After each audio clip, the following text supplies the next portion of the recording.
Hi Johannes, welcome with us today. Hi Julia, thanks for having us.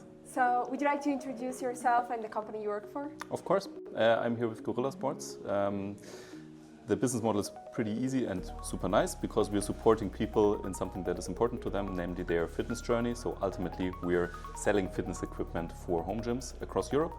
The company was founded in 2005, so we're celebrating our 20th birthday this year. And I'm primarily responsible for all technologies used across the company worldwide. And one of the tools that we're currently integrating apparently is ShippyPro, and that's why I'm here. What were the challenges you were facing before starting to work with ShippyPro? Yeah, so our company is not huge, but also not super small. So we're making between, let's say, 30 and 50 million revenues. But we are already pretty scattered across Europe and very fragmented. And that makes it quite complex because we have a huge variety of different carriers that we have to deal with. So right now we're shipping to something like 25, 28 countries from 4 shipping locations, and because our assortment is really bulky and heavy, we rely on 15 carriers. And managing them is quite complex, and of course we want to centralize that. And this is one of our core challenges. Yeah? Right now we basically have, let's say, 2 different type of warehouses. Bigger ones, which already rely on systemic carrier integration. Unfortunately, they are subject to a lot of technical disruption, so really unstable systems. And the other warehouses, the smaller ones in smaller growing markets, they rely a lot on manual tasks, which is also not good because it's hindering their growth basically. So yeah, that's the challenges that we have been facing, that we're still partly facing, but that we're working on together with you guys. So how was the job before ShippyPro and now how is it better now? So we can't tell for our biggest warehouses yet because that's one of the projects that we're working on. But just a couple of weeks ago we went live with our pilot market in Romania.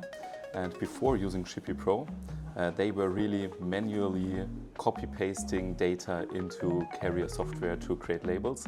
Very tedious, and we're not talking about 5 orders a day, but more in the hundreds already. So super tedious, a lot of manual tasks. And now, it's just working at their fingertips. And the team is quite happy so far, I can tell.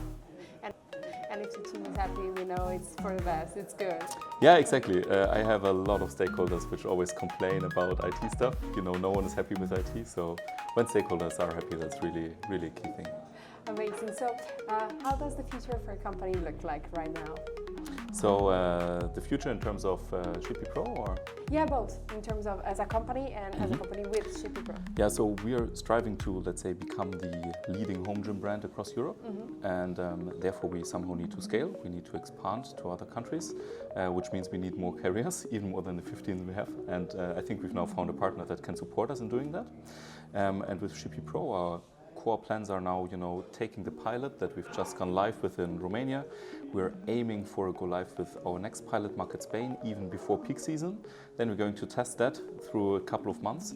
And in Q1 and Q2 2026, we are then aiming for a full-blown rollout to our main logistics hubs in Switzerland and Germany. And then it will be roughly 800,000 orders a year via ShippyPro, and hopefully we're going to grow that number together.